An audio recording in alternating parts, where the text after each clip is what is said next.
well-established protocol.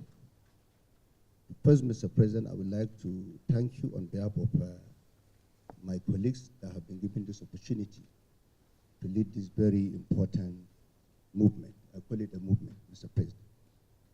And of course, a lot of people have spoken before me, our leaders, and looking at the caliber of people sitting here before Mr. President, I have no doubt in my mind we have what it takes to take the message of New Hope to every polling unit, every ward, every local government, and every state across the 36 states of the Federation and FCT Abuja. Mr. President, what I can add here is that I listened to the comments made by my elder brother, the former governor of Katsina State and Right Honorable Speaker, Right Honorable Aminu Masari. He spoke very well, but he talked about the Northwest, where we come from. And my one answer to most of the issues he raised is simply because I believe we have to do more. We are not doing a lot. That is a problem. This is a family meeting, and I believe Mr. President have done a lot, not only for the Northwest, for the Northeast, for the North Central. Unfortunately, the messaging is not there.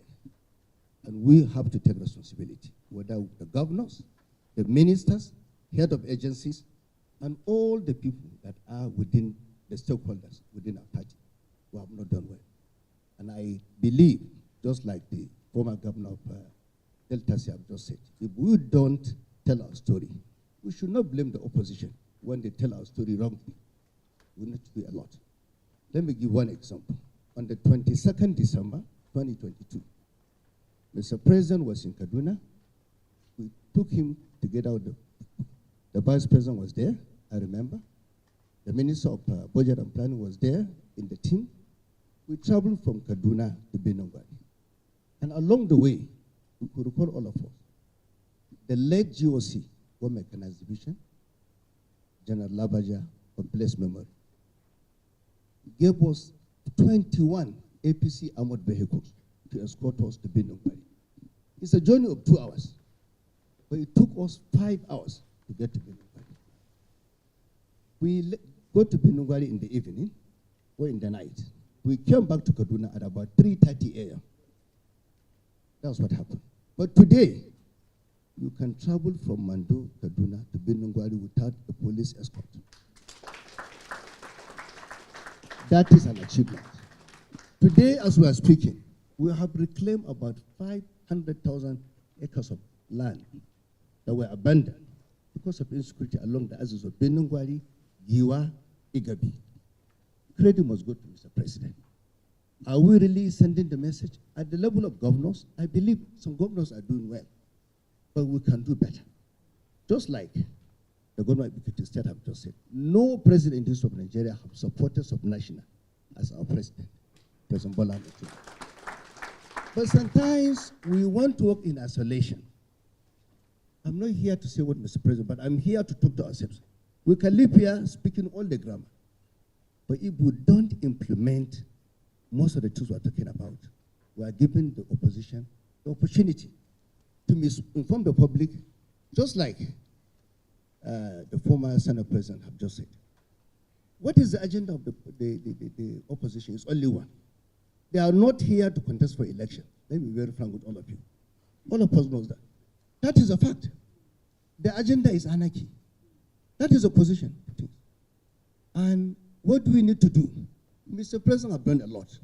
I was talking, was it last week, when the special advisor to Mr. President, Malang Ibrahim Masari, called the clerics to my office in Kaduna. We met them to understand that, look, Mr. President have done a lot, but when you are saying and attacking Mr. President, show us what other politicians from the North have done more than Mr. President. None of them have answered it because they have no answer. So what is their own agenda? It's anarchy. And that is the reason why I believe governors like us, chairmen of local government, ministers in this government, must take this message to the polling unit and ward, as well as local government. That is the only way we can address this problem. That is the only way. Yes, a lot of speakers have talked about his intervention in education. I'm from the north, and Mr. Vice President is here. Only 2 weeks ago, we did the Council on Skill Development. It was clear. More than 1 million people from northern Nigeria have been enrolled into TBET program. They have been paid 25,000 monthly. And when we're talking about skill-based education in Nigeria, who are the beneficiaries? Northern Nigeria, northerners. And he has come with that program, and we are the beneficiaries. We look at the portal, we realize that the North are the one dominating. Who is really sending this message out? Who is doing that? At the last meeting, I was telling Mr. Vice President, look, where are the ministers? Why are they not speaking? Why are the head of agencies? Why are they not speaking? People have to take responsibility, Mr. President. And when I met the Director General, I asked him one question. I said, I will not sit down in this renewal ambassador movement if there's one person who have no conviction on what Mr. President is doing. Because we know where he's coming from. This is a man that fought for democracy in Nigeria. I'm speaking with passion. Because when some of us were going to detention, he was there for us. He left the country and went to exile. When some of us were in prison. Today, he invested for decades for this democracy. And the only way we can reward him is to ensure that we take these messages down to the grassroots. At this juncture, I want to thank everyone, but we must take this message out. Thank you very much.